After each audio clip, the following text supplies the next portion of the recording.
बुलेटिनच्या सुरुवातीलाच एक महत्त्वाची बातमी। अजित पवार गटाच्या खासदार सुनेत्रा पवार यांनी आरएसएसच्या राष्ट्र सेविका समितीच्या बैठकीला हजेरी लावली आणि त्यामुळे राजकीय वर्तुळात चर्चेला उधाण आलेलं आहे। भाजपच्या खासदार कंगना रनौत यांच्या दिल्लीतल्या निवासस्थानी राष्ट्रीय स्वयंसेवक संघाची महिला आघाडी असलेल्या राष्ट्र सेविका समितीची एक बैठक पार पडली आणि या बैठकीला सुनेत्रा पवार यांनी हजेरी लावली होती। नागपूरमध्ये आरएसएसकडे आयोजित बौद्धिकाला आतापर्यंत अजित पवार गटाचे आमदार किंवा ते स्वतः उपस्थित राहिलेले नाहीत आणि तरी सुद्धा सुनेत्रा पवार यांनी थेट आरएसएसच्या बैठकीला हजेरी लावल्यानं आश्चर्य व्यक्त केलं जात आहे। आताची महत्त्वाची अपडेट आपण पाहतोय। आरएसएसच्या राष्ट्र सेविका समितीच्या बैठकीला खासदार सुनेत्रा पवार यांनी हजेरी लावली आहे। अजित पवार गटाच्या खासदार सुनेत्रा पवार या आरएसएसच्या राष्ट्र सेविका समितीच्या बैठकीला हजर आहेत आणि त्यामुळे राजकीय वर्तुळात चर्चेला उधाण आलेलं आहे। भाजपच्या खासदार कंगना रनौत यांच्या दिल्लीतल्या निवासस्थानी ही बैठक होते आणि त्याला सुनेत्रा पवार यांनी हजेरी लावली आहे। महिला आघाडी असलेल्या राष्ट्र सेविका समितीची ही बैठक पार पडली आणि या बैठकीला सुनेत्रा पवार या हजर होत्या। खरं तर नागपूरमध्ये आरएसएसकडे जेव्हा आयोजित बौद्धिक बैठक झाली याच्यामध्ये अजित पवार गटाचे आमदार किंवा स्वतः ते उपस्थित राहिलेले नव्हते आणि तरी सुद्धा सुनेत्रा पवार यांनी या आरएसएसच्या बैठकीला थेट हजेरी लावल्यानं आश्चर्य व्यक्त केलं जात आहे। राष्ट्र सेविका समितीच्या बैठकीत सुनेत्रा पवार यांनी हजेरी लावली आहे।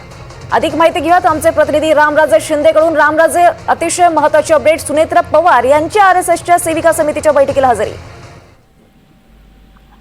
बिलकुल, आणि हा कार्यक्रम झाला होता कंगना रनौत यांच्या निवासस्थानी ही शाखा भरवण्यात आली होती आणि कंगना रनौत यांचं जे निवासस्थान आहे त्यांनी नुकताच प्रवेश केला त्या निवासस्थानी आणि त्यामुळे एक गेट टुगेदर म्हणून सर्व महिला ज्या खासदार आहेत त्यांना निमंत्रण पाठवलं होतं कंगना रनौत यांनी आणि त्यापैकीच एक राज्यसभेच्या सुनेत्रा पवार यांना सुद्धा निमंत्रण पाठवलं होतं आणि त्यानुसार महिला खासदार या ठिकाणी गेल्या होत्या। बासुरी स्वराज त्याच्यामध्ये होत्या, त्याचबरोबर सुनेत्रा पवार होत्या आणि तिथे गेल्यानंतर सुनेत्रा पवार यांना समजलं तिथे एक राष्ट्रीय सेविका समितीची शाखा पण लावण्यात आलेली आहे आणि तिथे विचार मंथन झालेलं आहे, परंतु सर्व महिला खासदार तिथे त्या शाखेला उपस्थित राहिलेल्या आहेत। त्यामुळे सुनेत्रा पवार यांच्या टीम कडून आपल्याला सांगण्यात आलेलं आहे की राष्ट्रीय सेविका समितीचं तिथं कोणती शाखा आहे किंवा कार्यक्रम आहे असं आपल्याला माहित नव्हतं।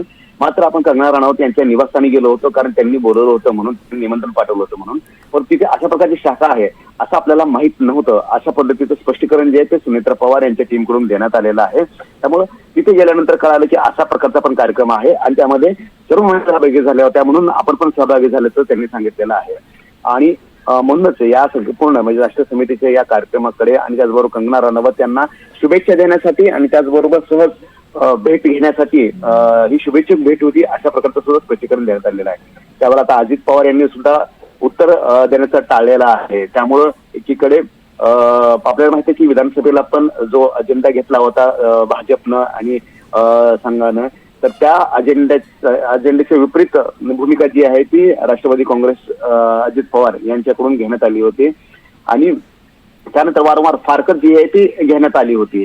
तर इथे सुद्धा तेच आता स्पष्टीकरणामधून दिसून येत आहे। निश्चितच रामराजे, आपण असंच सोबत राहा, पुढच्या बातमीवर आपल्याला अपडेट्स घ्यायचे आहेत। सुनेत्रा पवार यांच्या आरएसएस बैठकीवरून अजित पवारांना प्रश्न विचारण्यात आला आणि त्यावेळी मी विचारू का, कुठे गेली होती असा प्रतिप्रश्न अजित पवार यांनी केलाय। माझी बायको सकाळपासून संध्याकाळपर्यंत मिनिटाला कुठे जाते हे मला माहिती नसतं असं सुद्धा अजित पवार म्हणालेत। पुन्हा जाऊयात आमचे प्रतिनिधी राम।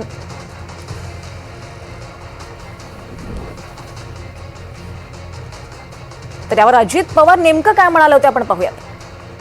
माझी बायको सकाळपासून संध्याकाळपर्यंत कुठे जाते ते मिनिट मला माहिती नसतं। आपण आताच विचारलेलं आहे, मी आता विचारतो का ग कुठे गेली होती,